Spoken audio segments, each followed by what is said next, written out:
Oke teman-teman semuanya, Assalamualaikum warahmatullahi wabarakatuh. Selamat pagi dan mohon maaf ya, ini suaranya masih pagi-pagi. Pada pagi hari yang cerah ini saya mau share yaitu bagaimana cara melihat WiFi BitchNet My Republic IndiHome kita. Apakah ada yang menggunakan oleh orang lain? Dan sekaligus di sini juga saya akan memberikan beberapa tips yang mungkin bisa bermanfaat untuk teman-teman semuanya, terutama agar WiFi kita aman ya tentunya. Ini misalkan agar WiFi kita tidak mudah diserang, kemudian kita juga akan mengaktifkan anti DDoS, anti hacking, kemudian kita juga akan menutup beberapa port yang seharusnya tertutup, yang benar-benar sebenarnya tidak kita gunakan sama sekali.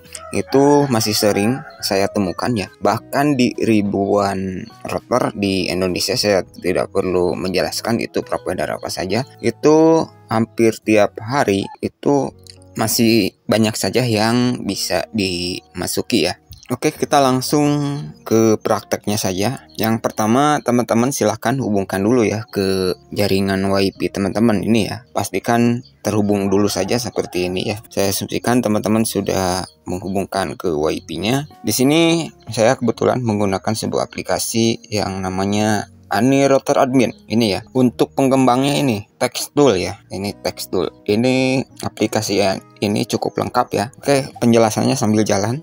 Silakan langsung buka saja. Nah, ketika pertama kali membuka aplikasi ini kita sudah dihadapkan ataupun ditampilan pada halaman login dari router kita. Jadi kita tidak perlu mencari tahu gateway ataupun IP router yang kita gunakan. Biarkan aplikasi yang mendeteksinya secara langsung ini ya. Kita bisa langsung login. Tetapi sebelum login kita akan mengenal dulu untuk aplikasi ini, biar teman-teman tahu ya. Ini ada option preset ya. Ini ada option preset. Ini untuk apa?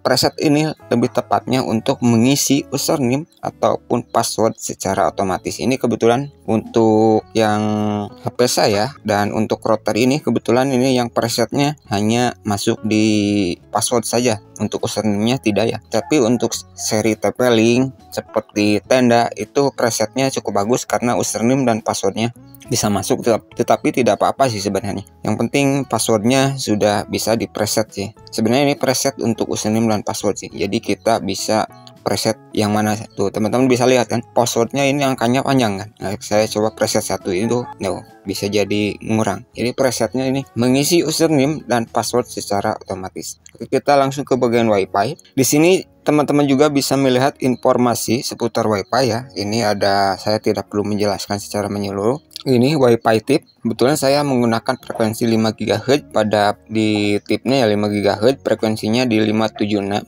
Ini untuk kecepatannya ada di 433, tetapi di sini tidak ada yang ini bagus. Ini marknya nggak detek, nggak apa-apa. Karena nanti juga kalau nampil saya pasti sensor ya untuk MAC addressnya. Ini informasi WiFi-nya. Ini juga ada untuk ini signal strength dan channel speednya. Nah, ini bisa teman-teman lihat.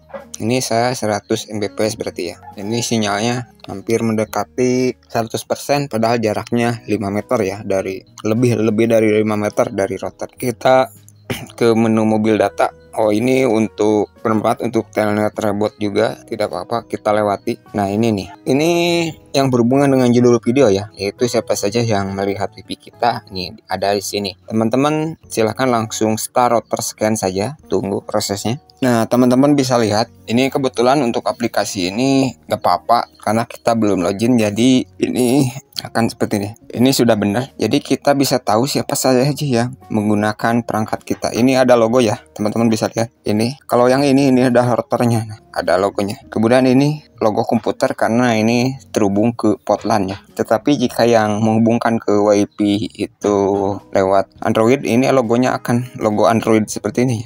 Jadi nanti banyak di bawah gitu. Nah, ini kebetulan tidak ada yang menggunakan WiFi kita ya. Ini informasinya, ini routernya yang muncul ya. Nah, kalau ada ini aktif berarti itu port LAN-nya ya. Ini port LAN-nya saya gunakan memang. Kemudian ini HP teman-teman. Jadi teman-teman tahu ya. Jadi kalau ada lebihnya begitu ya. Misalkan kalau teman-teman port LAN-nya tidak digunakan, ini pasti nggak ada sih, pasti ada dua ya. Misalkan ini routernya, ini HP teman, mungkin HP anak-anak, tinggal hitung saja. Atau teman-teman bisa lihat dari device infonya, kalau ada yang bukan dari keluarga teman-teman, kemungkinan WiFi teman-teman sudah ada yang memasukinya. Begitu kira-kira ya. Oke, kita langsung ke setting saja, menu setting. Nah, di sini caranya ini teman-teman ada 5 preset, tinggal sesuaikan. Ini biasanya untuk preset ini saya gunakan karena saya memiliki beberapa router ya. Contohnya di Tenda, TP-Link, dan GTA ya. Jadi preset ini ya teman-teman, misalkan di sini untuk di router ya. Nah, di sini preset ini berhubungan dengan login di sini ya. Jadi teman-teman tinggal setting saja, misal preset 1 mau apa, username-nya apa, admin ataupun user begitu ya. Kalau sudah klik save, karena untuk default portnya memang default port di 80 ya. Nah, begitu ya. Ini bisa di custom seperti ini. Ini teman-teman bisa pilih yang auto login klik ataupun pass mode begitu. Kemudian di allow permission, lalu kita setting preset 2. Misalkan ini saya isi Telekom admin Telekom, portnya 80 karena default router kita harus diakses lewat port 80 begitu. Kemudian kita coba isi preset 3. Ini saya isi support, kemudian passwordnya the word in your hair. Kemudian klik save, portnya save juga ya, port 80 begitu. Kemudian kita isi preset 4. Contohnya di sini saya isi admin, kemudian Telkom Deso 123. Save, portnya juga 80, save begitu ya. Gitu. Kemudian kita isi preset 5. Ini saya isi support dan JEP 2K. So, save lalu save begitu ya kira-kira. Ya, ini username. Jadi preset ini bermanfaat sekali ya. Ini biar kita nggak ngetik lagi begitu ya. Tetapi kebetulan yang router ini, yang GTA ini, username-nya nggak masuk ya. Kenapa nggak masuk? Karena itu di config ini ya, di aplikasinya nggak cocok. Ada salah dikit sih. Nggak apa-apa, yang penting username-nya ini teman-teman bisa misal preset 5 begitu ya. Atau preset 4. Nanti itu username dan passwordnya bisa ngisi secara otomatis ataupun auto login ya ke router teman-teman. Nah, bisa lihat ya teman-teman, ada saya klik auto klik login, tetapi ini username-nya ini ya. Untuk di router yang lainnya ini cocok sih sebenarnya. Saya preset 1 ya. Lalu di sini kita login admin, atau saya di sini akan login user saja ya, atau admin saja nggak apa-apa.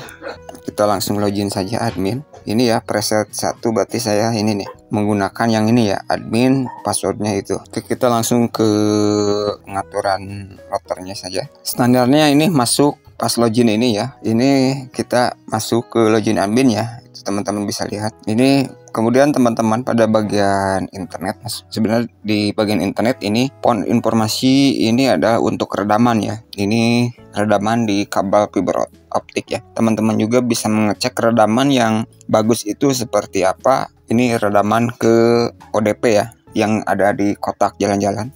Karena biasanya untuk redaman semakin panjang kabelnya tentu akan berbeda. Apalagi kalau dikasih kabelnya yang jelek ya dari pusatnya, ini ditolak saja ya. Nah, kemudian selanjutnya teman-teman cari saja tombol security ya. Tombol security untuk mode user juga security itu ada ya.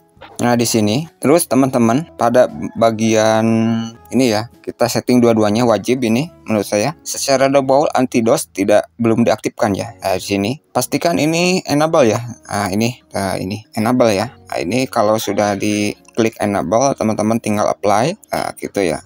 Ini anti hackingnya saran saya aktifkan ya. Ini pastikan enable.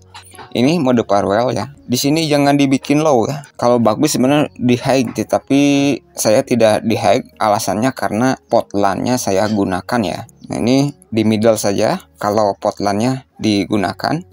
Nah ini pastikan enable ya. Nah gitu. Enable ini saya pilih middle karena kalau di high port LAN-nya karena saya gunakan ke komputer dan mikrotik. Klik apply. Nah ini berarti kita sudah firewall dan anti DOS-nya kita sudah aktifkan. DNS tidak perlu port binding.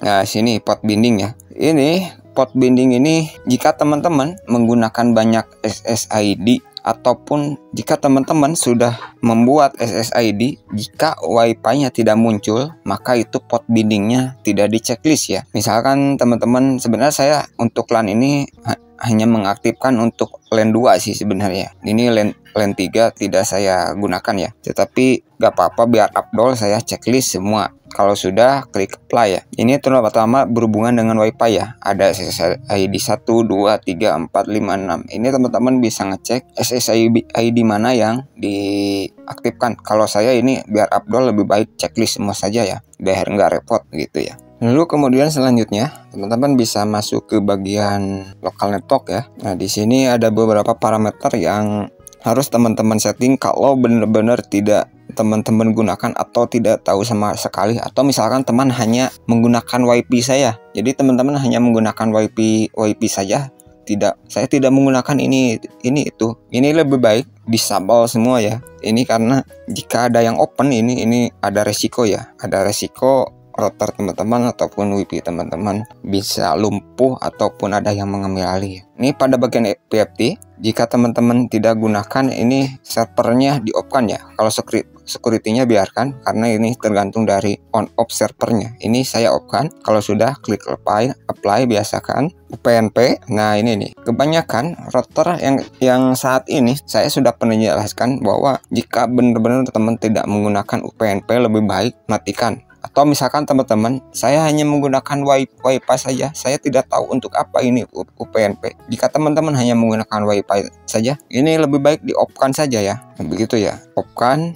Ini jika teman-teman DLNA, mungkin teman-teman pernah istilah mengenal DLNA, juga ini di off-kan saja ya. Ini off-kan, apply, Samba, off-kan, ini off ya. Saya off, bisa teman-teman lihat ini saya off karena tidak digunakan. Off-kan, printer sharing ataupun ini enggak, biar USB kita off-kan. Jadi yang tidak digunakan lebih baik off-kan saja ya. Selanjutnya teman-teman masuk ke manajemen, masuk ke sistem, masuk ke user konfigurasi ya. Ini masuk user, cari saja berhubungan dengan manajemennya. Ini untuk jaga semua. Lalu teman-teman ini klik backup. Jadi jika router teman-teman suatu waktu ada masalah atau teman-teman mungkin nggak sengaja ngeriset di sini ya, ngeriset ataupun ada yang ngeriset oleh kita ataupun oleh orang lain, teman-teman jadi bisa memulihkannya ya. Oke teman-teman, hanya itu dulu untuk informasi kali ini, semoga bermanfaat. Itulah beberapa tahap yang harus teman lakukan jika agar WiFi yang ada di rumah teman-teman lebih aman sentosa. Sekian dulu untuk video kali ini, dan assalamualaikum warahmatullahi wabarakatuh.